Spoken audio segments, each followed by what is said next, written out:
King Charles kicks out Camilla after she claims the late Queen's property for her own family. What if I told you that the biggest betrayal in British royal history didn't happen decades ago, but right now behind the velvet curtains of Buckingham Palace? Imagine the ultimate royal power move going completely terribly wrong. We are talking about a scandal so massive, so calculated, and so jaw-dropping that it makes every previous palace drama look like a Sunday school picnic. Reports are exploding across international outlets that King Charles has done the unthinkable. He has officially thrown Queen Camilla out of the palace after catching her red-handed attempting to siphon off the late Queen Elizabeth's private estate for her own biological family. That's right. The delicate balance of the monarchy has just been shattered to pieces. For months, whispers were circulating through the corridors of power, but no one could have predicted that Camilla's alleged plan to divert millions in royal heirlooms, private real estate, and historic treasures to the Parker Bowles line would be exposed in such dramatic fashion. The king's reaction? Swift, ruthless, and absolute. He didn't just issue a stern warning.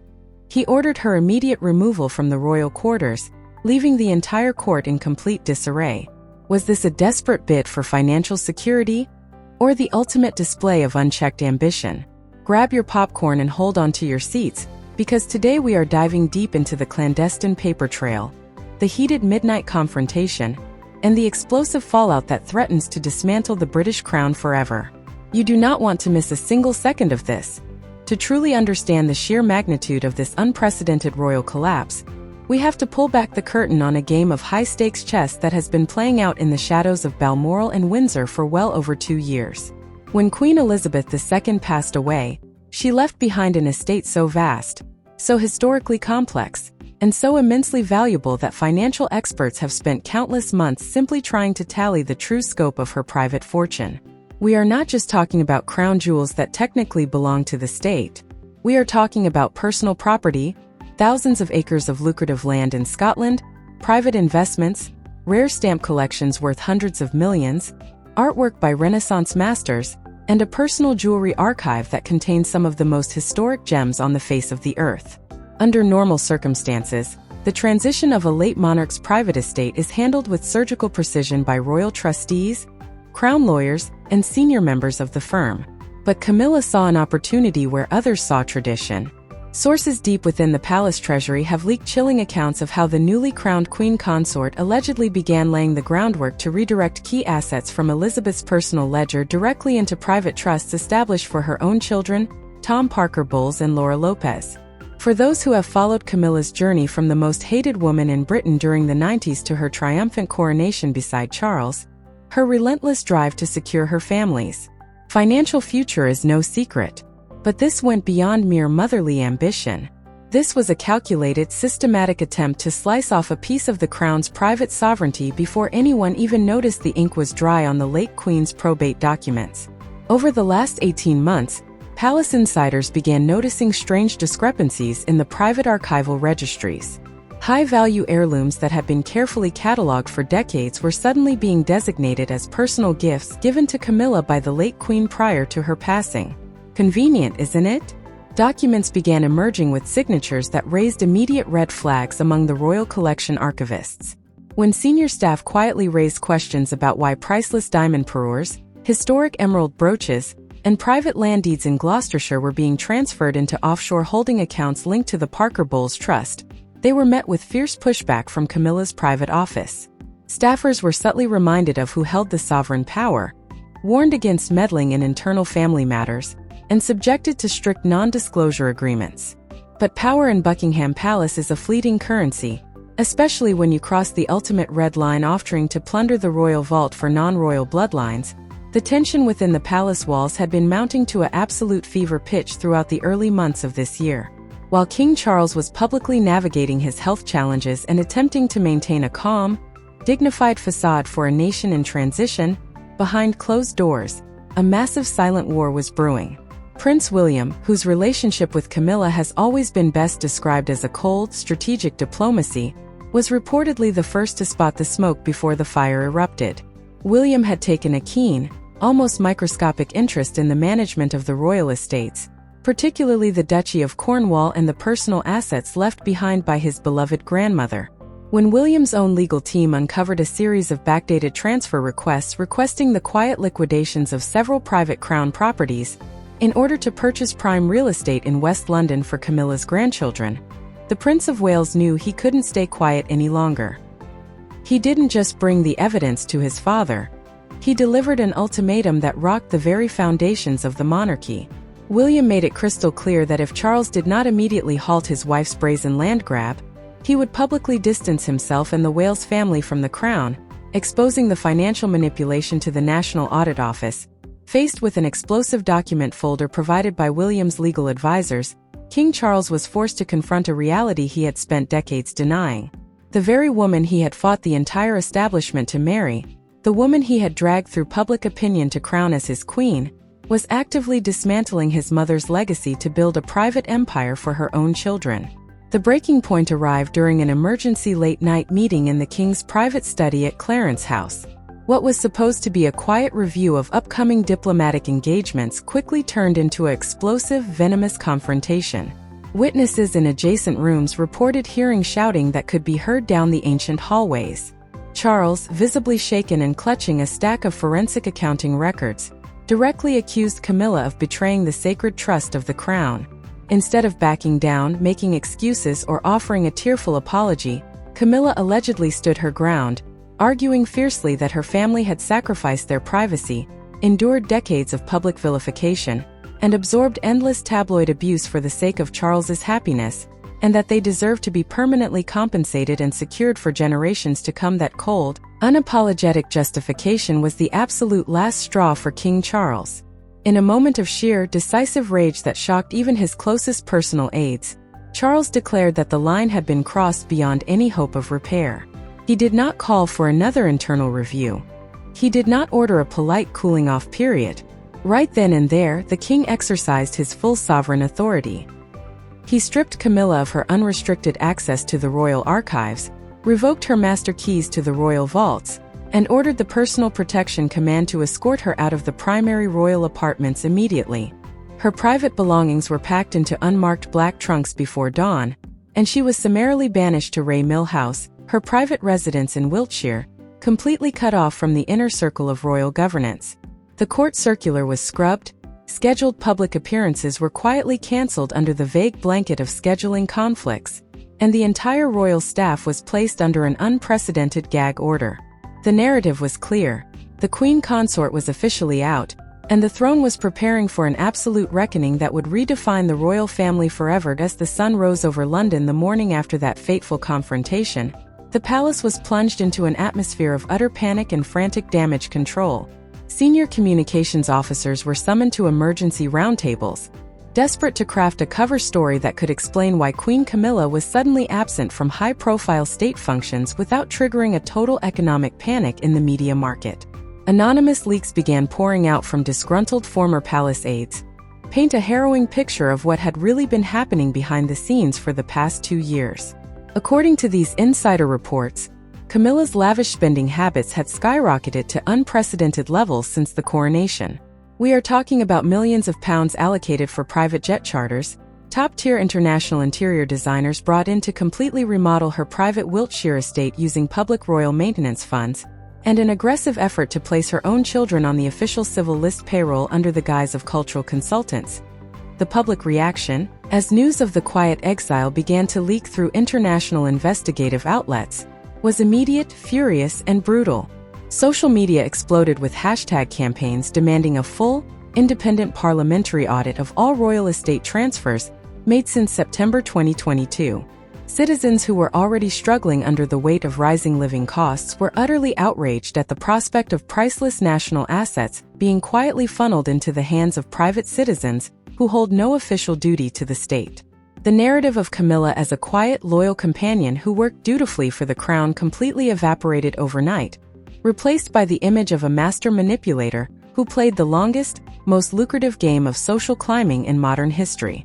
But as furious as the public was, the true financial and legal nightmare was only just beginning to unfold inside the High Court chambers, where Crown lawyers were working frantically around the clock to unravel the complex web of offshore entities, shell companies, and fraudulent gift deeds that Camilla's legal team had spent months orchestrating. the paper trail uncovered by Crown forensic accountants was vast, intricate, and deeply damning. What began as a surface-level audit into missing personal heirlooms quickly ballooned when Prince William and his legal team presented these banking logs directly to the king. Charles was initially in a state of complete emotional denial. For over 2 decades, Charles had built his entire personal life and public persona around the idea that Camilla was his ultimate rock, the one person who stood by him without ambition, greed, or political motive. To see concrete financial wire transfers, signed power of attorney documents, and encrypted communication logs proving that she was actively stripping his ancestral heritage was a devastating psychological blow. Witnesses close to the king described him as looking utterly broken, pacing the halls of Highgrove in total silence for hours before the rage finally took over. That rage manifested in a total purge of Camilla's inner circle within the royal household. Within 48 hours of her abrupt removal from Clarence House, King Charles signed an executive royal decree revoking the security clearances of 6 senior staffers attached to Camilla's private office. Her personal secretary, her chief communications manager, and 2 long-serving royal valets who had assisted in moving sealed wooden crates out of Buckingham Palace were immediately placed on administrative leave and ordered to surrender all official devices. Metropolitan police officers assigned to the Royalty and Specialist Protection Command were instructed that Camilla was no longer permitted entry to any official royal residence, including Buckingham Palace, Windsor Castle, Sandringham, or Balmoral, without explicit, written authorization signed directly by King Charles himself. The panic behind palace doors reached an absolute fever pitch when royal archivists realized the full extent of what had been taken from the late Queen Elizabeth's private quarters. It was not merely jewelry and land deeds. Missing from the late monarch's private study at Craigawwan Lodge were several leather-bound journals containing handwritten personal memoirs, confidential political notes, and intimate correspondence between Elizabeth and world leaders spanning 7 decades. The potential release or private auction of these sensitive documents represented an existential threat to the constitutional monarchy itself. If published or used as leverage, the secrets contained within those pages could unleash an unprecedented geopolitical and domestic political crisis. Camilla's strategy from her exile at Ray Mill House was far from passive. Realizing that her access to the crown's resources had been severed overnight, her legal representatives launched an aggressive counterstrike behind the scenes. They threatened that if King Charles proceeded with a formal public prosecution or stripped her of her title as Queen Consort through an Act of Parliament, they would initiate high-profile divorce proceedings that would lay bare every private argument, medical record, and internal royal dispute from the last 30 years. Camilla's team made it abundantly clear. She would not go down alone. If the royal family attempted to ruin her reputation and cut her family off financially, she was prepared to burn the institution down to the ground. This high-stakes game of mutual assured destruction sent shockwaves through the UK cabinet and senior parliamentary leaders. Prime Minister officials were quietly brought into emergency late-night briefings at Downing Street to discuss the constitutional implications of an unprecedented legal war between the reigning king and his reigning queen consort. Legal experts warned that a public divorce or a criminal trial involving allegations of grand larceny against the Queen would completely paralyze the government, tank the British pound, and trigger a tidal wave of Republican sentiment across the Commonwealth. The monarchy was teetering on the edge of a cliff, facing its worst internal catastrophe since the abdication crisis of 1936. News of the high-level legal standoff began to leak through international intelligence networks and global financial journals. Public outcry exploded across the nation. Anti-monarchy groups gathered outside the gates of Buckingham Palace, holding massive protest banners demanding an immediate, independent parliamentary investigation into royal finances and the complete abolition of sovereign immunity. The public was no longer willing to swallow sanitized PR statements about health breaks or private family matters.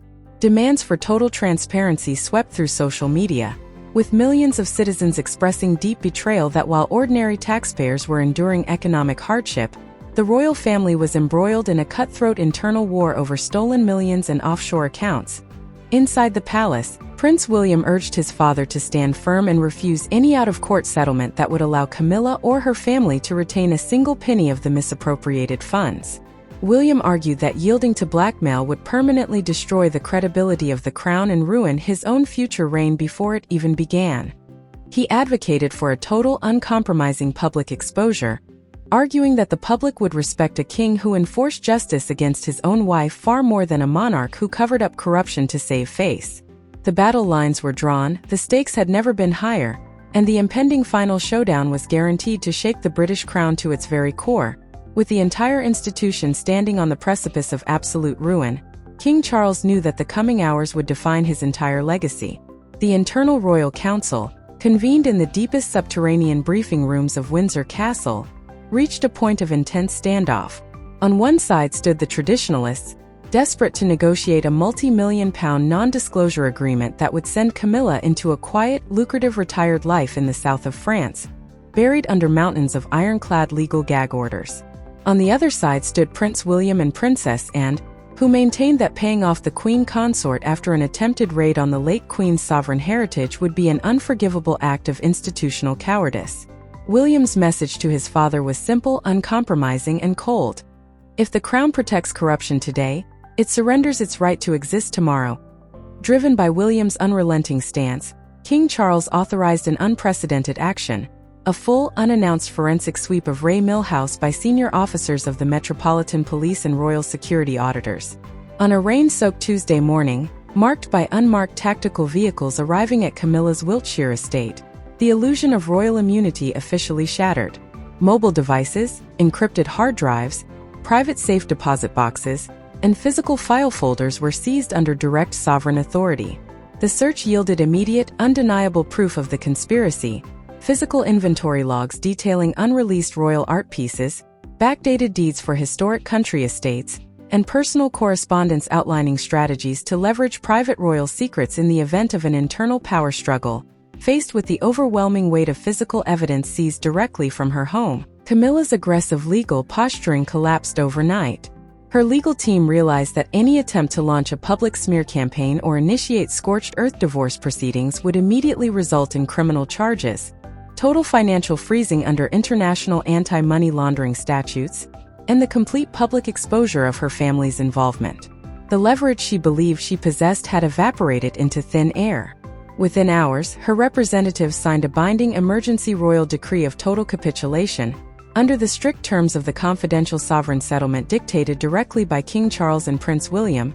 Camilla agreed to an immediate, permanent withdrawal from all public life, royal duties, and state functions. The official public narrative would remain carefully managed under the guise of an indefinite leave of absence due to health and age, but behind closed doors, her exile was absolute and permanent. Every single property deed, bank account transfer, and private asset earmarked for Tom Parker Bowles and Laura Lopez was instantly voided and returned to the Royal Collection Trust and the Sovereign Treasury. Furthermore, Camilla was forced to sign an absolute, lifelong non-disclosure agreement, forfeiting her rights to publish memoirs, grant interviews, or release any personal records related to the royal family under penalty of immediate asset forfeiture and criminal prosecution. The human cost behind the gold leaf and red velvet of Buckingham Palace was devastating. King Charles, visibly aged and emotionally exhausted by the betrayal of the woman he had spent a lifetime defending, withdrew into near total seclusion at Highgrove. The fairy tale narrative that had been painstakingly constructed over 30 years, the story of a deep, enduring love that defied the establishment, was permanently destroyed, replaced by the grim reality of a cold, calculating